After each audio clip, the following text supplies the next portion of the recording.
j'espère, chas v'shalom, vous avez une maladie, vrai, ou que vous avez un accident avec la voiture.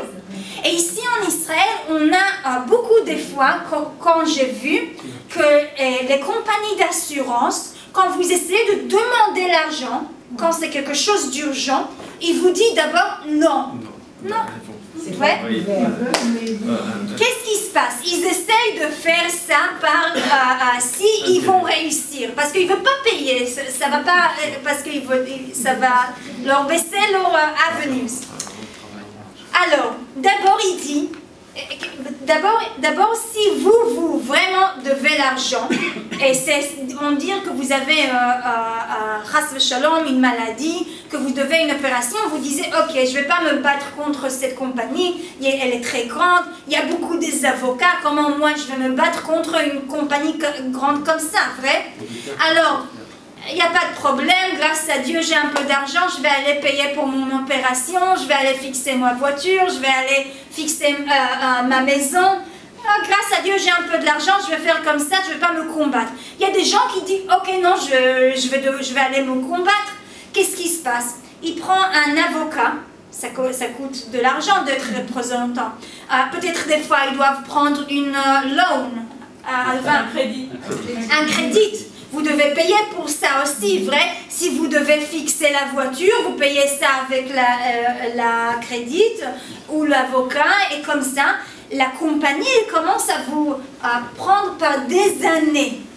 Mais ça, ils essayent de pousser les dates et de ne pas arriver, des choses comme ça. Qu'est-ce que moi j'ai fait?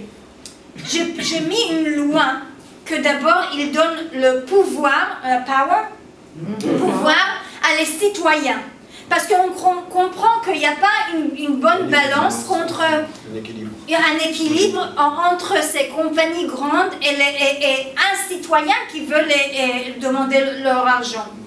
Alors ce que j'ai écrit c'est comme ça. Si quelqu'un ou vous allez, la compagnie de l'assurance, il vous dit non, et vous devez arriver dans une cour de jugement, justice, c'est la compagnie qui doit prouver qu'elle vous avait dit non, béton lève. Comment on dit? Béton lève? Sur la bonne foi. De bonne foi. Oui, qu'ils n'avaient pas, que c'est avec une vérité, qu'ils avaient une bonne raison de vous dire non. Maintenant, ça veut dire qu'eux, ils doivent venir enfin le juge et lui montrer des téléphones, parce que vous pouvez amener les records de téléphone, ou les contrats, les lettres, des choses comme ça. C'est eux qui doivent amener toute cette preuve au juge et leur montrer pourquoi vous avez dit non, les dossiers. Et s'ils ne peuvent pas prouver qu'ils avaient eu une bonne raison de vous dire non, ils doivent vous donner 20% de vous rendre plus pour vous rembourser. Et c'est ça qui va commencer à faire une warning, une azara. Jurisprudence. Un avertissement à ces compagnies qui vont dire ok, je peux perdre beaucoup plus si je ne regarde pas très bien et si je ne trouve pas une bonne raison pour leur dire non. Pour refuser. Oui, et c'est ça qui va changer l'équilibre de pouvoir. Alors, je l'avais déjà passé par la première